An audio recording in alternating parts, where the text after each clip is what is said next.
एका हिऱ्याच्या व्यापाऱ्याच्या दुकानातून एक उंदीर त्याचा एक हिरा गिळतो आणि बाजूच्या गोदामात जाऊन लपतो. त्या गोदामात अजून बरेचसे उंदीर असतात.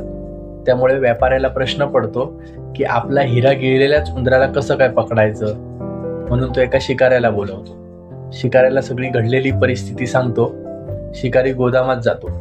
गोदामातून 5च मिनिटात त्या उंदराला पकडून तो बाहेर घेऊन येतो. शिकाऱ्याला पाहून व्यापारी आश्चर्यचकित होतो आणि त्याला विचारतो की 5 मिनिटात तू या उंदराला कसं काय पकडून आणलंस. त्यावेळी शिकारी त्या व्यापाऱ्याला बोलतो, सोपं आहे.